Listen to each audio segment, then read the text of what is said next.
గోదాదేవి మరి యొక్క గోపికను నిద్ర లేపుతుంది. ఈ విధంగా లేపుతుందంటే పొద్దు పొడుస్తూ ఉన్నది, అంటే తెల్లవారు కావస్తూ ఉన్నది. నువ్వు ఇంకా కూడా నిద్రపోతూనే ఉన్నావు. రాత్రి అంతా కూడా చెట్టు మీద ఉన్నటువంటి పక్షులు, భరద్వాజ పక్షులన్నీ కూడా రాత్రి అంతా కూడా అలా చెట్టు మీదే వాలి ఉన్నాయి.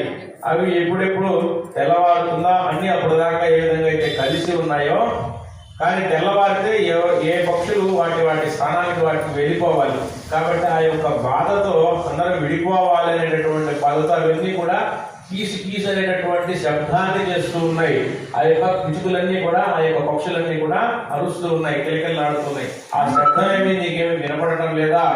అంతేకాకుండా గొల్ల పడుచులందరూ కూడా చక్కగా ఆ యొక్క పెరుగుని చిలుకుతున్నారు. పెరుగుని చిలుకుతూ ఉంటే వాళ్ళ చేతికి ఉన్నటువంటి గాజులు కానీ, అదేవిధంగా వాళ్ళు ఉన్నటువంటి ఆభరణాలు కానీ, మంగళసూత్రాలు కానీ ఒకదానికి ఒకటి తగులుకుంటూ ఆ యొక్క ధ్వని వస్తుంది. ఆ ధ్వని నీకేం వినపడటం లేదా? అదేవిధంగా వాళ్ళ యొక్క ఆ యొక్క జడల్లో ఉన్నటువంటి చక్కగా అలంకరించినటువంటి పుష్పాల యొక్క సువాసన నీ దాకా ఏమి రావటం లేదా? ఇంకా కూడా నీవు మొద్దు నిద్ర పోతూ ఉన్నావు. మనము ఆ యొక్క సాక్షాత్తు శ్రీమన్నారాయణుడే మన కోసం శ్రీకృష్ణుడిగా అవతరించి ఉన్నాడు. మన కోసం రక్షించడానికి కేసి అనేటటువంటి మొదలైనటువంటి రాక్షసులందరినీ కూడా సంహరించినటువంటి వాడు ఆ యొక్క సాక్షాత్తు శ్రీమన్నారాయణుడు. కాబట్టి ఆయన యొక్క గాథని మనం చక్కగా గానం చేయాలి.